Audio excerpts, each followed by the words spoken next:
Welcome to the Daily Brief, where I'll go over the highlights in the market for Friday, October 28th, and then we'll see how things look for Monday, October 31st. We had a strong up day in spite of stronger than expected economic data, in spite of interest rates going up, in spite of some negative earnings reports. The market still went up anyway. That is a sign, at least from right now, from one day, looking like the market could be shifting from a negative stance more over to a positive stance. We're still going to have to see follow through. But in the short term, we continue to be overbought. So that might produce a short-term pullback or some sideways movement. Of course, anything can come flying into the market to change and turn things more negative. But right now, things are really looking a lot better than they have in quite a while.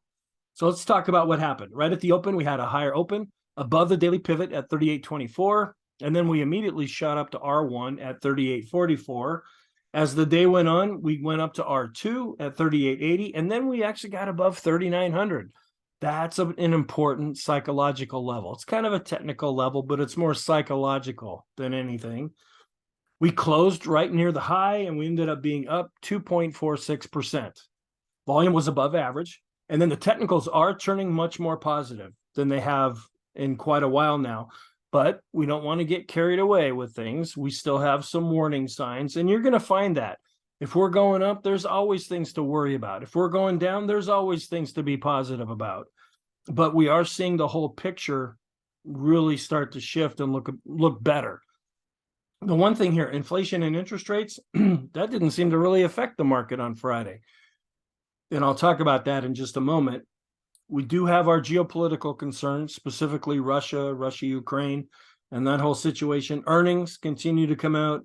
And then we'll have the Fed announcement coming out on Wednesday at about 2 p.m. Eastern time.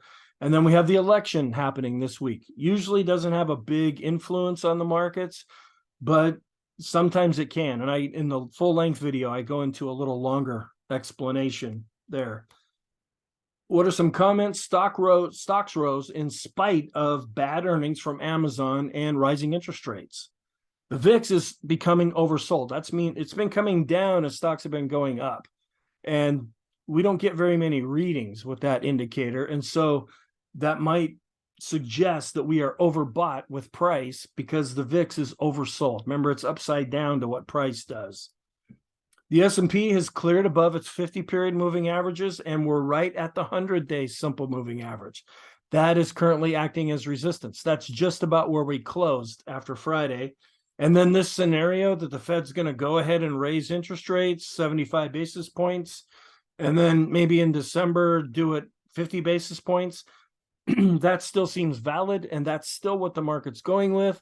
That's probably why we saw a lot of the move up on Friday, because for the first time in a long time, the market feels like it knows what the Fed's planning on doing, and it's somewhat positive. And so the market's really liking that. We still have the 10 to the 5, the 10 to the 2, and the 10 to the 3 month, as well as the 30 to the 5 year. All those yield curves remain inverted, which suggests economic weakness into the future. Sentiment is now more positive. We're into the greed side.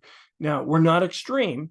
So when we get to be fear and then neutral and then greed, we tend to follow that and go with it. It's when we get extreme readings, that's when we look to do the opposite. We had personal income, and this came in stronger than expected at 0.4, where they expected it to be up 0.3. Personal spending was up 0.6, where they expected it to be up 0.4. PCE prices came in as expected. This is the important one. Core came in at 0.5%, where they expected it to be 0.4%. This could have tanked the markets, but they didn't. And then the third quarter employment cost index came in as expected at 1.2%. Pending home sales, we're seeing this continued weakness in the housing market. We were down double what they expected, down 10.2%. Consumer sentiment came in a little bit better than expected, but still pretty low overall at 59.9. The last time we had this report, it came in at 59.8. So a little tiny bit of improvement there.